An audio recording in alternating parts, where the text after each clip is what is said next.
whatever. Let's see here. Don't really want to look at my face. I'm out here running the feed wagon. What I mean by that is, here's my feed wagon. Here's the feeder or the bunk, and we're dealing with a little bit of, well, we're lopsided. Our numbers are a little bit heavy on one side versus that side. It's the only place I really have to go for my calves right now. I could go through and do my lot thing, like section off that side of the lot for my calves, and bed them over there versus I got a little mini bed pack going right there. Maybe I should just go ahead and do that, but here's the thing, I don't have a whole lot of feed I'm giving my cows right now. So I'm basically going through, not how I set this up, but I'm going through and putting in one bale.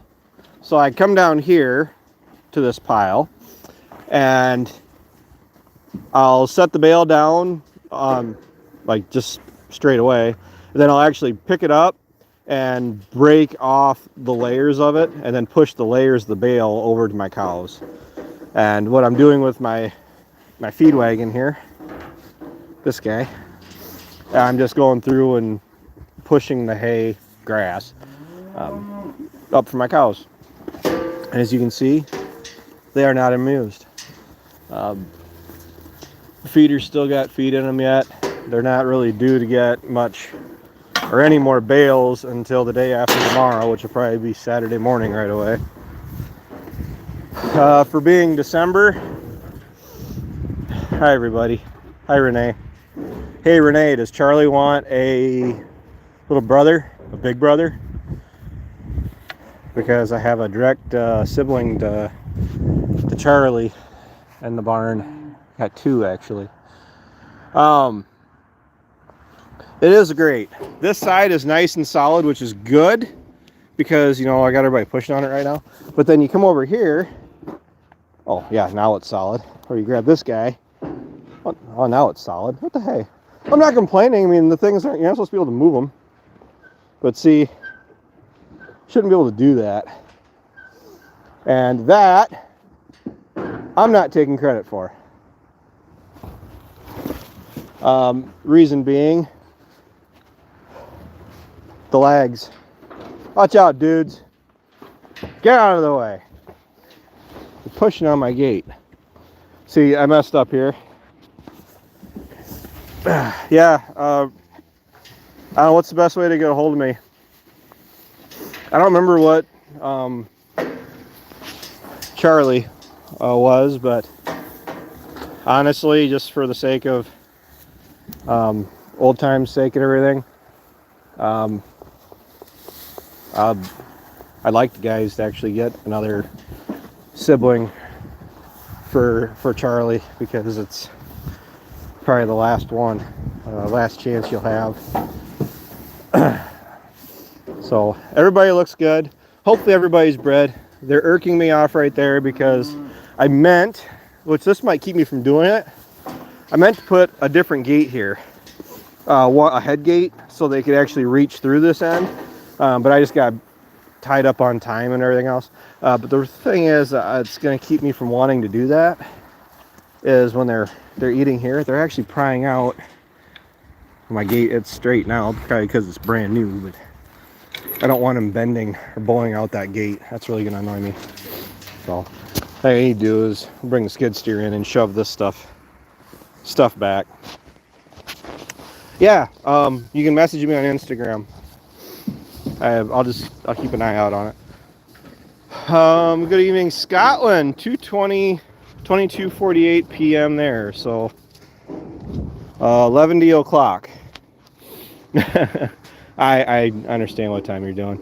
I'm moving some hay. I'm shipping it. The hay market is hot right now. I don't have a lot of hay to sell, but also for my cows, I'm going with more of a corn fodder ration right now, largely because it's the best fodder we've made in like ever. Hi, Dan's phone. The cows are actually, when we dump the fodder bales in, they're actually going for the fodder over the grass. So the only reason that they're going for this right now is because they're getting low in feed up there. But it's December something. Are we a third of the way through December already? And I am just kind of throttling how much feed, how carried away we're getting on dumping out stuff. We made over 400 fodder bales this year. In our first week, just for me alone, I fed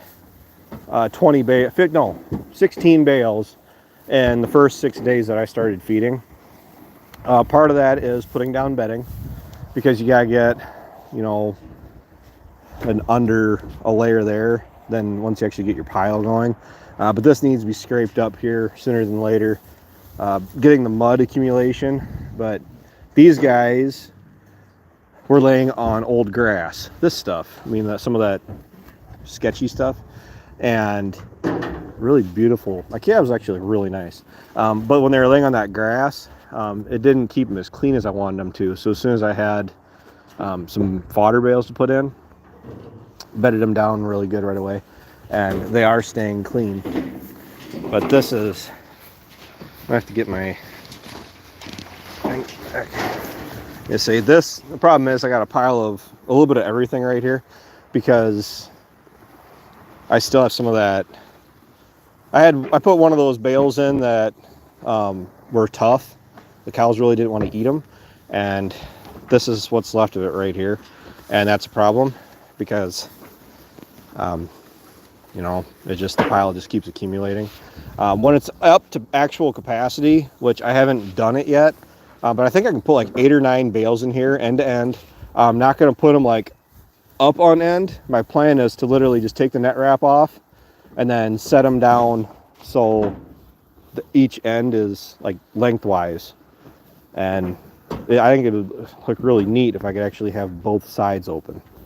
But these guys, we need more lots. I need more water access so I could do more groups and everything. But that'll be on the plan for tomorrow, is push this back. So how many cows am I up to now? I'm actually sitting at 53, not including these guys. And I had 15 calves total this year. I lost 2 of them. One was a birth defect. She was actually born with her intestines not in her. She was born without intestines, so there was really nothing I could do for her. And this is probably gonna be the last. That one right there, she's a heifer. Probably gonna be the last black Angus I keep as far as heifers go. Otherwise, it's purely red cattle. Downside, as you saw, she has no tag. Downside to guardrail like this, I actually found her tag. It was actually pinched in between these guardrail here. So not something I can really avoid. I don't really want to start losing tags, but it's what it is. I'm hoping for a better year next year. I didn't even produce half of my typical hay that I normally do. And I honestly feel like my quality really suffered too. I'd say all of the stuff I produced off the valley in particular was average at best. Cows love it. I'm happy for that. I hold myself to a pretty high standard, so which ultimately means is I'm pretty hard on myself. I'm looking more forward to next year, just because with these guys being in with the bulls like they were, I'm not really sure, Renee. It isn't going to be 4 digits. It's going to be 3 digits, I know. I almost would rather you contact me on Instagram so we're not talking about it on live. But we can talk about it in detail here later. Molasses, I'm having a love-hate relationship with doing the molasses. I put some onto the fodder bales and worked great. I put some onto the grass hay, and it really didn't. They weren't encouraged to eat it. So granted, that was also a bale that was sub quality. It was a really tough bale. So learning experiences, I guess. The fodder is actually really good corn fodder. Like, it's really dry. It's the best corn fodder we've made in probably 4 years. It's not tough or nothing like that. All of that wrapped fodder, I got 2 lines of that at the home farm here. Not really sure what I'm going to do with it, because Ryan is feeding some of his that he wrapped, and he says it's coming out smelling like corn silage, and the cows just go nuts for it. So I'm kind of thinking, once, assuming everything freezes,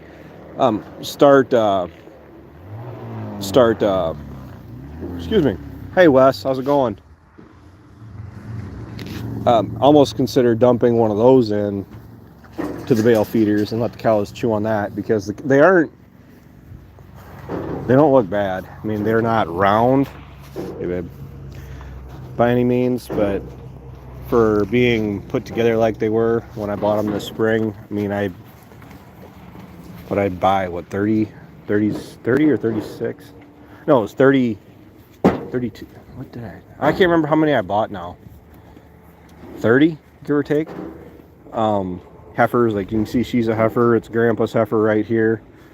This is one of the cows that Herschel helped buy, and they were all older cows when I bought them. At least one of them is probably going to go down the road, just because I don't think she'll breed back.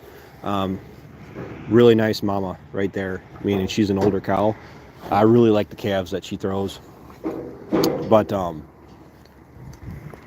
I'm looking for a pile of calves this year. I'm looking for things going better on the hay side of life, that I actually have my hay numbers that I should have.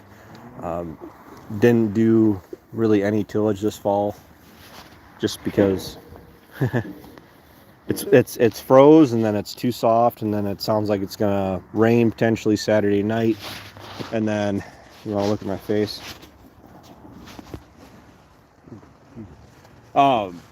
Then they're calling for it to get back in the 20s and 30s next week, and I'm about ready to give up. I think we're all about ready to give up on trying to do any tillage this fall. Might try to do a little bit of no-till, a little bit more no-till than we typically do.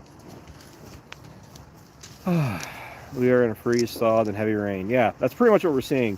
That's what our winters have typically been here lately, is we really, even if we get down where it does freeze, it doesn't stay froze. And I almost got the skid steer stuck out at my brother's place putting in bales in for him, and I would actually prefer our winters be like 20s. I mean, you get down in the 20s and we just maintain right below freezing until about the 15th of March. I do have some videos to post, I just haven't done it.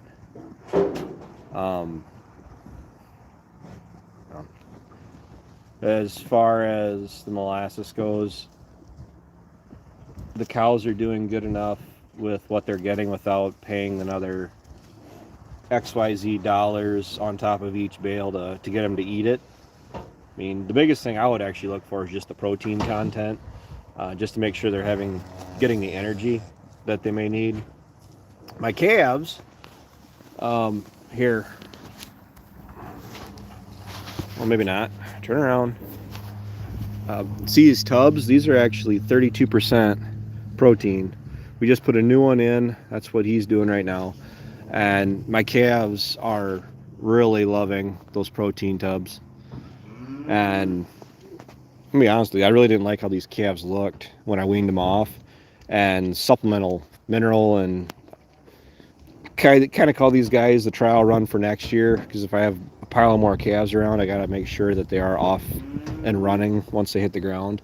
And other than, you know, tagging them and giving them their all their goodies when they're born, gonna look at creep feeding them and setting off an area where they actually have access to a protein tub, just the calves, and making sure the calves can get to some oats, whatever else we decide to do. But Brittany and the kids are good. Calvin is growing like a weed, and honestly, that's probably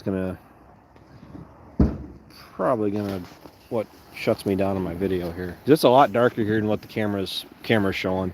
Like, I can't hardly see the cows. So, but the cows are doing good. Kids are doing good. Brittany's doing good. I'm hoping it's not too long of a winter, but haven't really decided what I'm going to do with these guys. Move them probably sooner than later. And then I would like the cows to have full access to this bunk. But, well, I figured I'd drop in and say hi to everybody. Granted, it's the time of the year that it is, and things should be slowing down, but tractors are hooked up to the chisel plows and the disc, and we've tried, but it's not allowing us to do anything.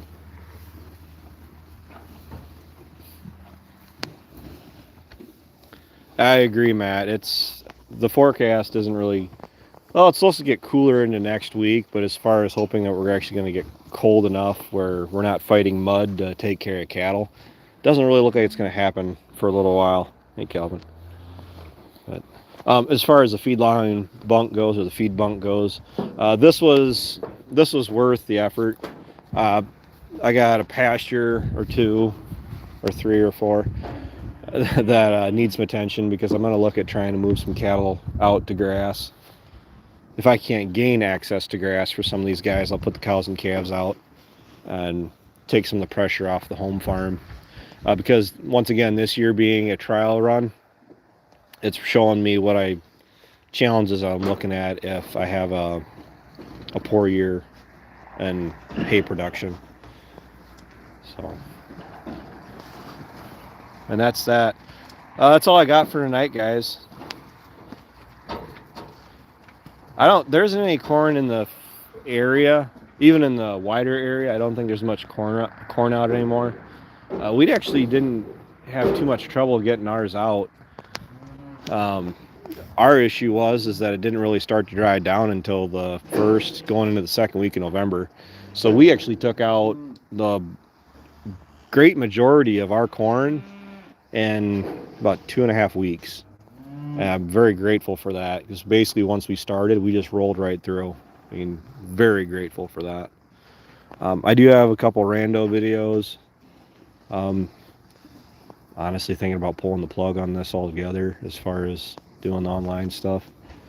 So I need a little bit of encouragement to stay on, to be honest with you. So, hey, Troy.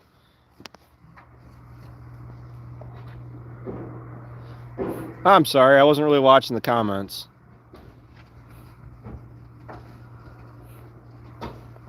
Yeah, I'll make sure I tell him. No problem, Troy. Renee, I'll check my Instagram later, and I know, rando Instagram video, but that's all I got. So until next time, take care, take it easy, keep in touch. I'll talk to you guys later.